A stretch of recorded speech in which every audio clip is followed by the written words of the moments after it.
Salmo 127, versículo 1 e 2 diz assim: se o Senhor não edificar a casa, em vão trabalham os que a edificam. Se o Senhor não guardar a cidade, em vão vigia a sentinela. Inútil vos será levantar de madrugada, repousar à tarde, comer o pão de dores, pois assim dá ele aos seus amados o sono. E vamos orar. Amado Pai, abençoe a tua palavra, que o Senhor possa estar presente em nossas vidas, que o Senhor possa estar falando conosco através da tua palavra esta manhã. Nós pedimos isso em nome de Jesus.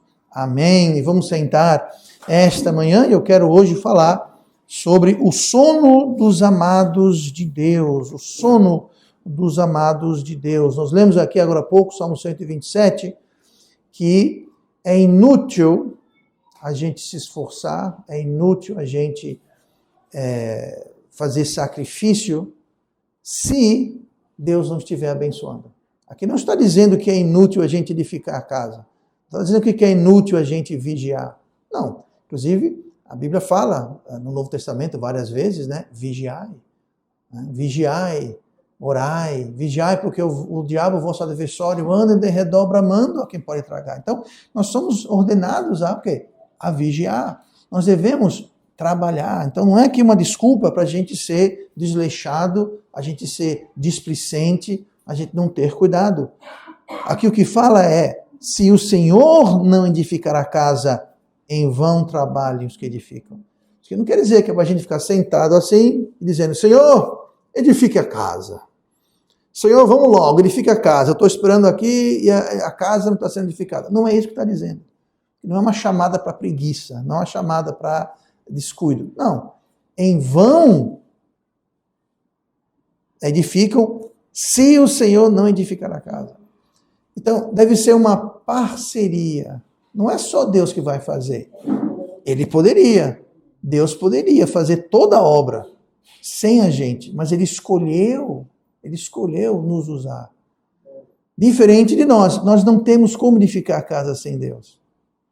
Nós lemos lá no Novo Testamento que Jesus falou, que deu exemplo de um homem que edificou sua casa sobre a rocha, e outro homem que edificou sua casa sobre a areia. A rocha ali representa Cristo, né, que é o fundamento. Para ambos os casos veio a chuva, o vento, as águas, as duas casas foram afligidas, mas a casa que foi edificada sobre a rocha, aquela casa que foi edificada junto com Cristo, não é assim? Se o Senhor não edifica a casa, em vão trabalham os que edificam. Então, quem edifica a casa sobre a rocha está edificando junto com Deus. Quem edifica a casa sobre a areia não está edificando a casa com Deus. Deus não está edificando a casa, porque Deus não edifica a casa na areia. Deus nos ajuda a edificar a casa sobre a rocha, que é Cristo. Quando a gente edifica sem Cristo, sem a rocha, nós estamos edificando na areia.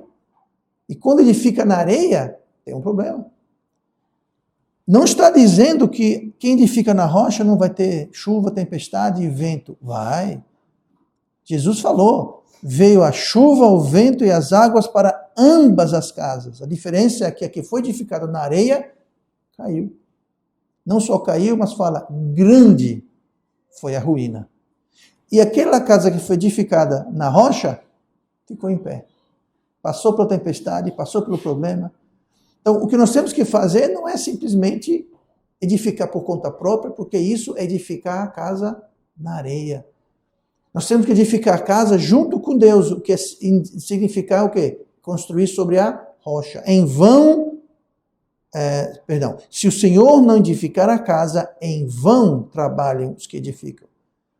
Então, a pessoa que constrói sua vida sem ser com Deus, aquilo é em vão. O que quer dizer em vão? Em vão quer dizer vazio. Quer dizer, não vai subsistir. Sem propósito, sem firmeza. É em vão. Vem a chuva, cai. Vem um problema, desaba. E a vida tem problema. Para quem é de Deus ou não, problema vem para todo mundo. Deus nunca prometeu. Você não encontrou um versículo na Bíblia que diz que você não vai ter problema ou que eu não vou ter problema. O que nós podemos fazer é construir na rocha. Porque quando o problema vem e virá, nós estaremos prontos, firmes e preparados para sair do outro lado da tempestade, do outro lado do problema, do mesmo jeito que entramos, fortes e firmes na rocha que é Cristo. Tá? Mas continua. se o senhor não guardar a cidade, em vão vigia a sentinela. Mais uma vez, isso não é um chamado para a gente não vigiar. Sentinela aqui quer dizer aquele que vigia, aquele que fica de olho. Todos nós precisamos ser um sentinela. O que o sentinela faz? Naquela época, o sentinela era alguém que ficava em cima do muro da cidade. Uma cidade que era grande, rica e próspera, tinha um muro alto de pedra, que era cimentado junto, né? A gente lê sobre a muralha de Jericó, que era tão grande que cavalos, era uma rua em cima da muralha, do muro, tinha uma verdadeira via expressa ali em cima, com várias faixas, podiam andar cavalos, carruagens, tinham casas que eram construídas acopladas, e tão grande era essa muralha. Mas nem toda muralha era desse tamanho. Mas, de todo modo, o sentinela ficava em cima da muralha. Uma cidade mais humilde, uma cidade não tão próspera, tão grande, tinha uma muralha talvez de madeira, né, feito com troncos de árvore, era bem mais baixo, não era tão grosso, mas o sentinela ficava na torre, ficava em cima dessa muralha, ou às vezes era feita uma torre um pouquinho mais alto do que a muralha. Para quê? Porque quanto mais alto está a torre, mais longe você vê. E o sentinela fazia isso. O sentinela ficava observando na torre ou na muralha, lá no alto, e ficava vendo todo o horizonte. Para quê? Para se viesse o inimigo, se viesse perigo.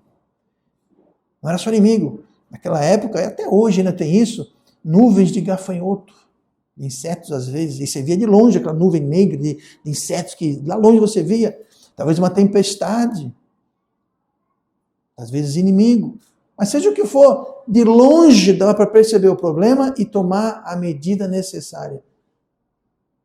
Muito pobre e triste era o sentinela que via o inimigo, via uma tempestade e não avisava ninguém. O papel dele era avisar. Para quê? Para não ser pego de surpresa. Então, pastor, o que quer dizer aqui? Se o senhor não guardar a cidade, em vão vigia o sentinela.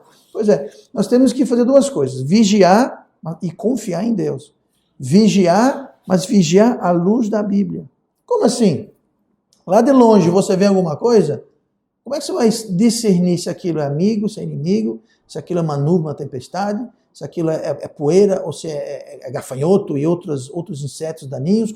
Como é que você sabe? Você tem que saber discernir. E através da palavra de Deus que nós podemos discernir o que Deus fala que é perigoso, o que Deus fala que é nocivo, o que Deus fala que deve ser evitado, o que Deus fala que não deve haver, é isso que nós devemos ficar de olho e avisar. Tem muita gente que vigia, mas depois deixa entrar, vem o inimigo, chega até a muralha, ele não avisa, o inimigo bate na porta, o sentinela manda abrir a porta, o inimigo entra. Vocês conhecem a história de Troia, né? O cavalo de Troia. Troia era uma cidade que era intransponível, tinha muralhas enormes, fortificadas, era famosa, ninguém conseguia passar. Troia era invencível, ninguém conseguia vencer Troia. Por quê? Eles corriam para dentro, fechavam os portões, aqueles muros altos de rocha, pronto, ninguém conseguia. O que foi que os gregos fizeram? Aí que vem a expressão para a gente de grego. Fizeram o conhecido cavalo de Troia. Um grande cavalo oco, encheram de soldados e colocaram lá como um presente para a cidade. Os sentinelas viram aquilo, um grupo pequeno de inimigo, deixaram o cavalo lá. Ó, isso aí é homenagem, é um presente para vocês se forem embora. Ele olhou, ok, pode abrir a muralha, pode receber o presente, pode receber o cavalo entrou, fecharam-se as muralhas. Quando foi de noite, está todo mundo dormindo, abriu-se o cavalo, ninguém, não sei onde é que era a porta, mas saíram dentro do cavalo aquele pequeno grupo de inimigos. Um pouco de fermento levará toda a massa, Jesus falou. Pois é, aquele grupo de inimigos entrou, abriu por dentro, deu conta dos sentinelas que tinham, abriu as portas da cidade e na escuridão da noite, um grande exército grego entrou dentro de Troia e tomou a cidade. Por quê? Porque o sentinela não estava ligado. Ele viu, eu estava vigiando, ele viu. Mas ele não discerniu o perigo. A Bíblia nos avisa de cavalos de Troia. A Bíblia nos avisa sobre um pouco de fermento levar toda a massa. A Bíblia tem instruções e avisos que nos alertam para que a gente possa vigiar junto com Deus. Deus enxerga e nos avisa aqui tudo aquilo que nós não enxergamos ou avistamos com isso aqui. E se nós conhecemos e seguirmos, obedecemos a palavra de Deus, quando vem um cavalo de Troia, ou todo um exército, a gente de longe está vendo e já levanta o aviso, todo mundo entra, fecham as portas, e quando o inimigo finalmente chega, eles não entram. Por quê? Porque nós vigiamos, nós nos submetemos a Deus. A Bíblia fala, quando a gente se submete a Deus, o diabo foge. Submetei-vos, pois, a Deus. Resistir o diabo, e ele fugirá de vós. Isso que nós temos que fazer, submeter a Deus. Então, vigiar é se submeter a Deus. Vigiar, ficar de olho, observar, é submeter a Deus, é justamente seguir a palavra de Deus. Se o Senhor não edificar a casa, em vão trabalham os que edificam. Se o Senhor não guardar a cidade, em vão vigia o sentinela. Você pode vigiar até ficar rouco, até ficar vesgo. Mas se não for de acordo com a palavra de Deus, se Deus não estiver vigiando junto, e Deus vigia. A palavra de Deus é a nossa proteção. A palavra de Deus é o nosso escudo e espada. Então, temos que ter cuidado com isso. Aí continua, do versículo 2. Inútil vos será levantar de madrugada. Inútil, ou seja, o que é inútil? Mesma coisa que vão. Inútil, vão, a mesma coisa. Inútil vos será levantar de madrugada. Está dizendo aqui que então eu devo levantar meio-dia? Não. Tem uma história lá no Velho Testamento que fala que Davi levantou meio-dia, no tempo que os reis iam à guerra.